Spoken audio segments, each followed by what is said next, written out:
ജനവാസ മേഖലയിൽ നിന്ന് പിടികൂടുന്ന വന്യമൃഗങ്ങളെ സംരക്ഷണ കേന്ദ്രത്തിലേക്ക് മാറ്റുമ്പോൾ പൊതുജനങ്ങൾക്ക് മുന്നിൽ പ്രദർശിപ്പിക്കരുത് എന്ന കർശനമായ നിർദ്ദേശവുമായി പ്രിൻസിപ്പൽ ചീഫ് ഫോറസ്റ്റ് കൺസർവേറ്റർ. ഒറ്റപ്പെട്ട നിലയിൽ കണ്ടെത്തുന്ന മൃഗങ്ങളെ പരിപാലിക്കുന്നതിൽ മാർഗനിർദ്ദേശങ്ങൾ പുറത്തിറക്കി. അടിയന്തര സാഹചര്യം ഇല്ലെങ്കിൽ മൃഗങ്ങളെ തിരികെ വനത്തിൽ വിടണം എന്നതാണ് നിർദ്ദേശം. റാന്നിയിൽ കണ്ടെത്തിയ കുട്ടിയാനയെ പ്രദർശന വസ്തുവാക്കി എന്ന പരാതിയിന്മേലാണ് നടപടി. MG പ്രതീഷ് വിവരങ്ങൾ നൽകാനുണ്ട്. പ്രതീഷ്, ഇതൊരു സാധാരണ നടക്കുന്ന സംഭവമായി മാറിയിരിക്കുന്നു. ഇങ്ങനെ ഇപ്പോൾ ഈ റാന്നിയിൽ കണ്ട കുട്ടിയാനയെ മാത്രമല്ല, സാധാരണ വന്യമൃഗങ്ങളെ പിടികൂടുന്ന സമയത്ത് അതൊരു പ്രദർശന വസ്തു പോലെ ആയി മാറാറുണ്ട്, മാധ്യമങ്ങൾക്ക് മുന്നിലും നാട്ടുകാർക്ക് മുന്നിലുമൊക്കെ. അപ്പോൾ ഈ പുതിയ സർക്കുലർ എന്തൊക്കെ കാര്യങ്ങളാണ് ഉറപ്പുവരുത്തുക?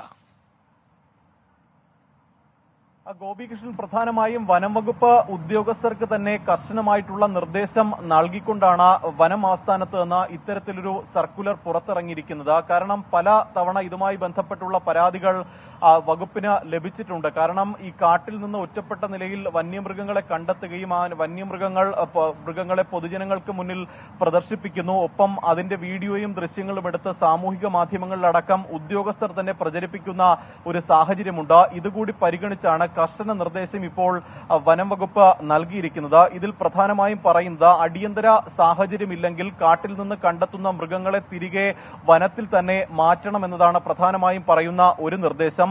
സംരക്ഷണ കേന്ദ്രത്തിലേക്ക് മാറ്റണമെങ്കിൽ, ഏതെങ്കിലും തരത്തിൽ അടിയന്തര ചികിത്സ അടക്കമുള്ള കാര്യങ്ങൾ നൽകണമെങ്കിൽ അതിന് ഈ വൈൽഡ് ലൈഫ് വാർഡന്റെ മുൻകൂർ അനുമതി നിർബന്ധമായും ഉണ്ടായിരിക്കണമെന്ന നിർദ്ദേശം ഇതിൽ പറയുന്നുണ്ട്. വന്യമൃഗങ്ങളെ സംരക്ഷണ കേന്ദ്രത്തിലേക്ക് മാറ്റുമ്പോൾ പൊതുജനങ്ങൾക്ക് മുന്നിൽ പ്രദർശിപ്പിക്കരുത്. അത് സാമൂഹ്യ മാധ്യമങ്ങൾ വഴിയും ഒപ്പം നേരിട്ട് ആളുകൾക്ക് മുന്നിലും വന്യമൃഗങ്ങളെയോ അത്തരത്തിൽ ഈ പിടികൂടുന്ന ജീവികളെയോ ഒന്നും തന്നെ പ്രദർശിപ്പിക്കരുത് എന്നുള്ള നിർദ്ദേശമാണ് പ്രധാനമായും വനം വകുപ്പ് തന്നെ നൽകുന്നത്. ഒപ്പം മൃഗത്തെ പരിചരിക്കാൻ 2 ഫീൽഡ് ജീവനക്കാരെ ചുമതലപ്പെടുത്തണം. ഇതിനു പുറമെ മറ്റ് ഉദ്യോഗസ്ഥരാരും തന്നെ ഈ മൃഗങ്ങളുടെ സമീപത്തേക്കോ അല്ലെങ്കിൽ അതിനെ സംരക്ഷിക്കുന്ന കൂട്ടിലേക്കോ പോകാൻ പാടില്ല, അതിനെ സ്പർശിക്കുകയോ ഒന്നും തന്നെ ചെയ്യരുത് എന്നതാണ് ഈ ഉത്തരവിൽ പറയുന്നത്. അതിന് കാരണമായി പറയുന്നത് ഈ മനുഷ്യരുടെ ഒരു സാന്നിധ്യം വന്യമൃഗങ്ങൾക്ക് അണുബാധ ഉൾപ്പെടെയുള്ള സാംക്രമിക രോഗങ്ങൾ ഉണ്ടാകാനുള്ള ഒരു സാധ്യതയുണ്ട്. അതുകൊണ്ട് തന്നെ അത്തരത്തിലൊരു അകലം കൃത്യമായി പാലിക്കണമെന്ന നിർദ്ദേശം വനംവകുപ്പ് നൽകുന്നുണ്ട്. കൂടുതൽ ആളുകളുടെ സാന്നിധ്യം അതിനെ രോഗാവസ്ഥയിൽ കൊണ്ടെത്തിക്കാനുള്ള ഒരു സാഹചര്യമുണ്ട് എന്നതാണ് ഈ നിർദ്ദേശത്തിലൂടെ പറയുന്നത്. മറ്റൊരു പ്രധാനപ്പെട്ട പരാമർശം ഈ ഉത്തരവിലുണ്ട്.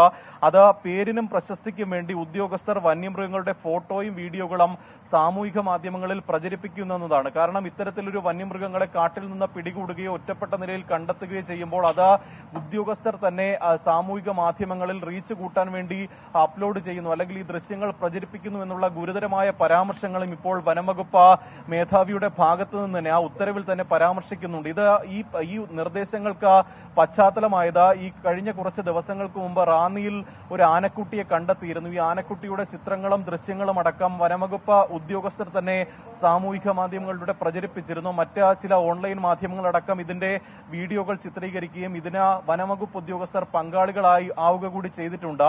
ഈ പശ്ചാത്തലത്തിലാണ് അടിയന്തരമായി വനംവകുപ്പ് ആസ്ഥാനത്ത് നിന്ന് ഒരു ഉത്തരവ് പുറത്തിറക്കിയിരിക്കുന്നത്. നമുക്ക് പ്രതീക്ഷാണ് ഈ ഉത്തരവിന്റെ വിശദാംശങ്ങൾ നൽകിയത്. പിടികൂടുന്ന വന്യമൃഗങ്ങളെ പ്രദർശന വസ്തുവാക്കുന്നതിനെതിരെയാണ് ഈ സർക്കുലർ ഇപ്പോൾ പുറത്തു വന്നിരിക്കുന്നത്. പ്രതീക്ഷ അതിന്റെ വിവരങ്ങൾ നൽകുകയായിരുന്നു. 24 അഞ്ചിന്റെ വജ്രത്തിളക്കം.